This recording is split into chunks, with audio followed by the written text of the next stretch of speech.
Greetings and welcome back to Room 303 in our Chats with Emily, as we are calling our readings through the poetry of Emily Dickinson. We're using the Johnson edition. We're in poem 130. These are the days when birds come back. And for those of you who love the 10,000 Maniacs song, These Are Days, you'll maybe get a sense of possibly where the lyrics for that song came from. Now, this is another Sam Boyle's poem. It was sent to him. It is a poem about the final days of summer. In fact, when it was published originally in 1890, after Emily's death, it was actually called Indian Summer. And I am going to let you do a little bit of research on the phrase Indian Summer, and you'll actually get a sense of this notion of the haze, as the word will get used in this poem. Now, some have argued this is Emily the blasphemer, and it was written when Emily was 29 years old. Emily, as we've said, struggled forever with her Christian upbringing. Now, is this a poem celebrating religious views, or in fact somehow lessening those views? I'm going to leave that up to you guys to decide, as obviously we exegete the poem. Now, our assumptions are that you've been following our stuff at learnstrong.net, down that left-hand side, Chats with Emily, our playlist. I'm hopeful that you've already been introduced to our set of introductory comments. I'm hopeful that you have worked through the preceding 129 poems. We just finished with Cocoon Above, Cocoon Below. Now, I want you to pay attention to the way in which she will adopt a certain kind of Calvinistic communication in language, especially as it relates to the sacrament in this poem. In letter 412 of May 1874, she points out that she is a child fleeing from sacraments. So there's going to be that kind of I think background to some of what's going on here. And there have been some who have pointed out that there's actually three poems in one in this poem. It's actually a pretty sophisticated, structurally speaking, poem. We'll try and point out some of those as we go. I do want you to hear, speaking of sacraments, I do want you to hear all the S sounds, what we call the S sibilants, the hard S sounds, all the way through this poem. These are the days when birds come back, a very few, a bird or two, to take a backward look. These are the days when skies resume the old sophistries of June, a blue and gold mistake. O fraud that cannot cheat the bee, almost thy plausibility induces my belief. Till ranks of seeds their witness bear, and softly through the altered air hurries a timid leaf. O sacrament of summer days, O last communion in the haze, permit a child to join, thy sacred emblems to partake, thy consecrated bread to take, and thine immortal wine. Exclamation point, right, as we've sometimes pointed out at the end of these poems. Now, I think there's a whole lot of Emerson's essay nature happening here. I think there's some Thoreau as well. We'll make references there.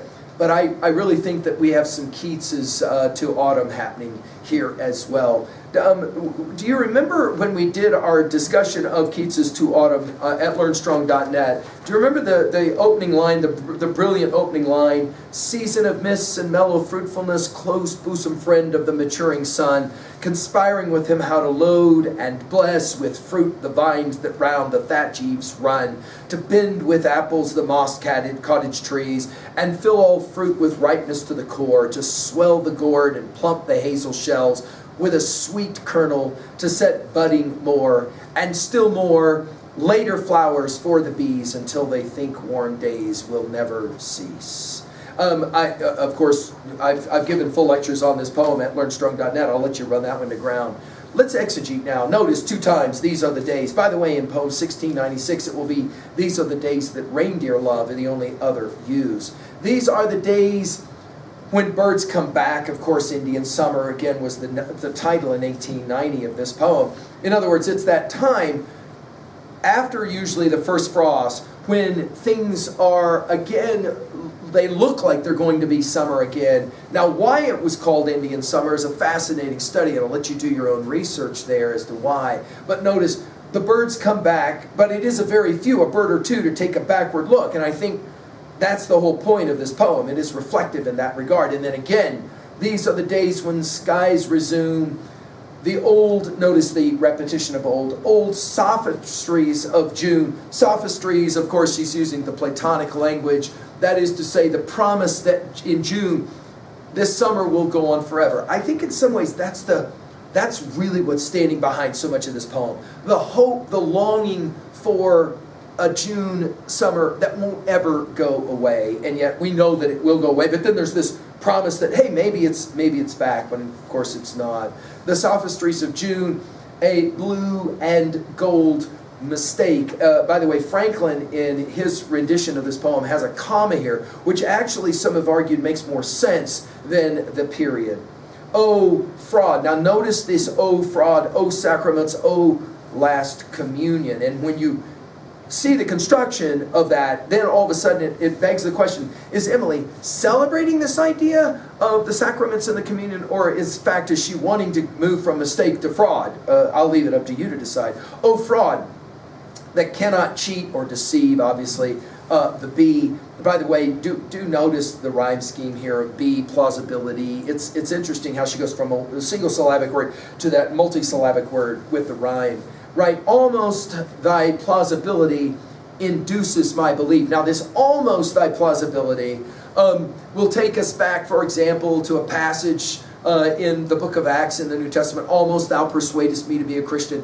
That notion that you almost got me, in other words, right? And a reader of Emily's day would make that connection pretty easily. Oh, fraud that cannot cheat the bee. Why? Because the bee knows something's up, because summer is gone, because there's now no flowers for the bee. And notice we move from the objectivity of the first and second stanzas to now a certain almost like resentment, right? Oh, fraud that cannot cheat the bee, almost thy plausibility induces my belief, till, this is the turning point now of the poem, ranks of seeds their witness bear, again some religious language, and softly through the altered air, again alter and altered, it's brilliant, hurries a timid leaf, and her adjectives are obviously brilliant as well.